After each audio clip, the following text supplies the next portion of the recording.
D'abord, moi je suis très, très inquiet d'un phénomène que je trouve relativement récent, qui date d'une dizaine d'années, où le débat sur les solutions ou les opinions sur des solutions à apporter à des faits connus, c'est-à-dire la politique finalement, ou à des remèdes à apporter à un certain nombre de choses, laisse la place à un débat sur les faits eux-mêmes. Je suis très surpris de voir qu'on passe beaucoup plus de temps aujourd'hui à discuter sur la réalité du problème du réchauffement climatique que sur les solutions à y apporter, qu'on passe beaucoup plus de temps dans les interviews télévisées de Sarkozy contre Ségolène Royal à savoir si le nucléaire représente 17% ou 80% de la réalité française. Souvenez-vous d'un débat qui a eu lieu comme ça et tout le monde trouvait normal que l'un dise 17 et l'autre 80 et qu'il y en avait un des deux qui avait tort, ou les deux, mais personne ne l'a relevé. Donc on passe beaucoup plus de temps dans cette espèce de débat, d'opinion sur les faits. Une des hypothèses sur laquelle j'aimerais bien qu'on discute un peu, quitte à me faire engueuler par les économistes qui sont dans cette salle, c'est que je me demande si cette espèce de relativisme majeur, qui se développe beaucoup depuis une quinzaine d'années, n'est pas en partie la conséquence non seulement du fait que la science est devenue de plus en plus compliquée, qu'elle s'est médiatisée, et par conséquent les controverses arrivent dans le public, mais peut-être surtout, mais aussi en tout cas, si ce n'est surtout,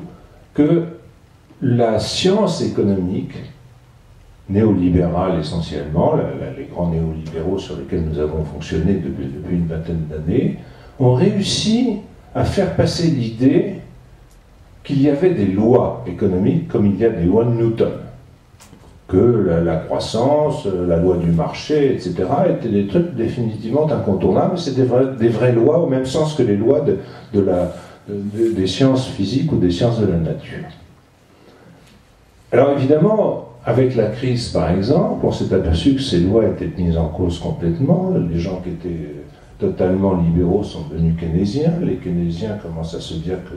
l'influence de l'État n'est pas négligeable, etc. Il y avait un certain relativisme de ces lois, puisque ces lois dépendent évidemment de beaucoup de choses, et elles ne sont pas des lois au même sens que les lois de la physique, les lois de Newton.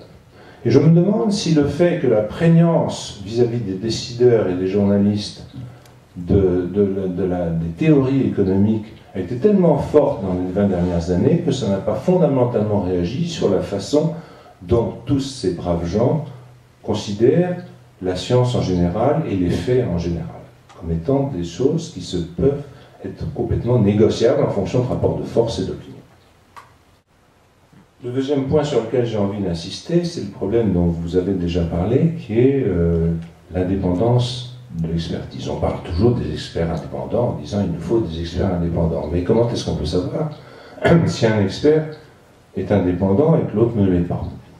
En fait, à ce moment-là, c'est vrai que la question de l'assimilation de la neutralité et de l'indépendance me paraît hyper dangereuse.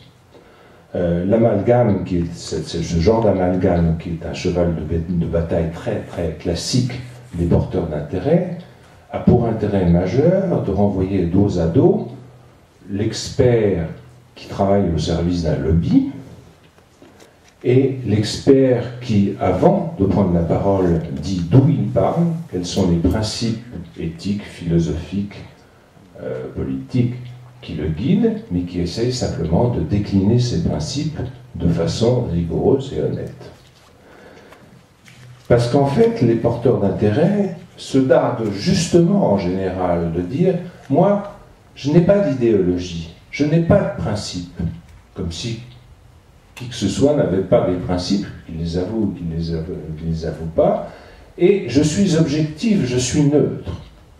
Ça, je pense que quand des experts vous disent ça, ils sont très dangereux. Quand vous êtes expert de quelque chose, dans une certaine mesure, vous êtes avocat de quelque chose, et vous le défendez en fonction d'un certain nombre de principes.